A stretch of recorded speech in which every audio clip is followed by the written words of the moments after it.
பிறப்பில் எத்தனை வேறுபாடு! இது கடவுள் செயல். பிறந்த எல்லோரும் கற்றவராகி விடுவதில்லை. கற்றதிலும் ஒரே தன்மை காணப்படுவதில்லை. சில குழந்தைகள் பிறப்பிலேயே கடவுளை உணர்கின்றது. சில பெரியவர்கள் முதிர்ந்தும் கடவுளை உணர்வதில்லை. பிறவியில் உள்ள வித்தியாசத்துக்கான காரணம் இப்பிறவிக்கு முந்தியதாகும். இப்பூவிலகின் பிறப்பு பற்றியும் பிறந்த காலம் பற்றியும் விஞ்ஞானிகள் ஆராய்ந்து கூறியும் கூறவும் முயலுகிறார்கள். இப்பூவுலகு பிறந்தாலும் புதியதல்ல, இருந்ததன் கூறு என நிறுவுகிறார்கள். பெரிதாக இருந்தது பிரிந்து சிறிதாவது போல மனித பிறவியும் பிரிவடைந்து சேர்கிறது. அணுவை பிளந்து சிறிதாக்கி உயர் சக்தியை பிறப்பிக்கிறார்கள். அணுகங்கே புதியதா? இருந்ததுதான். அதே போலத்தான் முன்னிருந்த மனித பிறவிகள் பிரிகின்றன, பின்னர் சேர்கின்றன. கனவிலிருந்து விந்தணுக்களும் மனவிலிருந்து முட்டையும் பிரிகின்றன. பிரிந்தவற்றிலிருந்து முன் சேகரிக்கப்பட்ட ஆற்றல்கள் ஒன்று சேர்வதனால் ஏற்படும் புதிய பிறவியில் முற்பிறவியில் இருந்த சக்தி குணநலம், முன்னர் பெற்றிருந்த நுண்ணறிவு, அதாவது கல்விக்கான வித்து, முன்னர் பெற்றிருந்த கடவுள் உணர்வு என்பன காணப்படும். இதனால் பல பிறப்புகளுக்குள் ஒரு பிறப்பு கூடிய அளவுக்கு கடவுளை உணர்கிறது. அது முற்பிறவியில் கடவுளை உணர்ந்திருந்தது. இன்று அது அதனை தொடர்கிறது. செல்வத்தையும் சொத்துகளையும் ஒரு பிறவி அந்த அடுத்த பிறவிக்கு கொண்டு செல்ல முடியாது. பெற்ற நல்ல மனத்தையும் கல்விக்குரிய வித்தாகிய நுண்ணறிவையும் கடவுள் சிந்தனையும் கொண்டு செல்ல முடியும். நல்ல மனதையும் நுண்ணறிவையும் கொண்டு சென்று விட்டால் மட்டும் புதிய பிறவி சிறப்படைந்து விடாது. நல்லவர்களும் கற்றவர்களும் அச்சங்கவலை துன்பத்திலிருந்து விடுபடுவதில்லை. கடவுள் உணர்வை கொண்டு சென்றவர்கள் மட்டுமே மீண்டும் கல்வி, செல்வம், வீரன், நல்ல மனம் எல்லாவற்றையும் புதிய பிறவியில் பெற முடியும். அதற்கான சக்தி, ஆற்றல் அவர்களால் சேர்த்து கொள்ள முடியும்.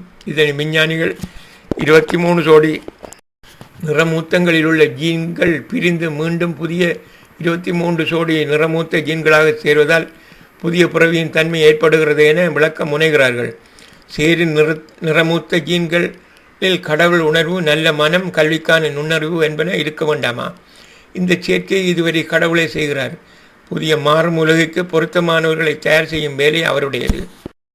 ஆனாலும் விஞ்ஞானிகள் 23 ஜோடி நிறமூத்த ஜீன்களில் நாம் விரும்பும் குணநலம், தன்மை உள்ள 23 ஜோடி நிறமூத்த ஜீன்களை பிரித்து சேர்த்து விடுவோம் என திடமாக நம்புகிறார்கள்.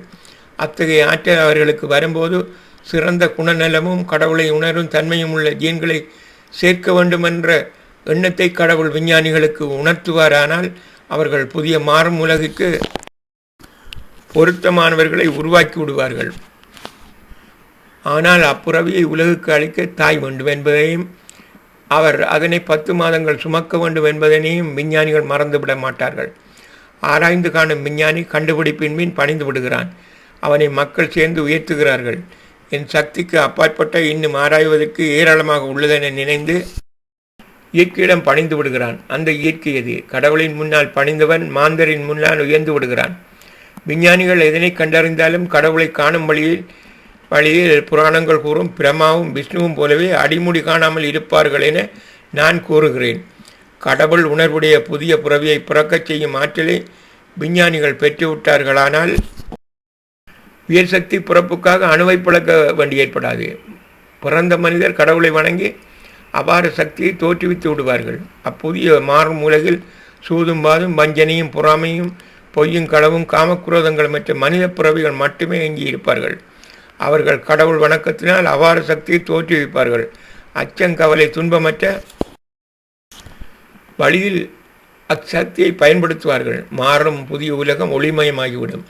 அப்போது முறையாக கடவுளை வணங்குபவர்களை மட்டுமே காண முடியும். கடவுள் வேலைகளுக்கு ஒத்துழைப்பை வழங்குங்கள். முறையாக கடவுளை வணங்குங்கள்.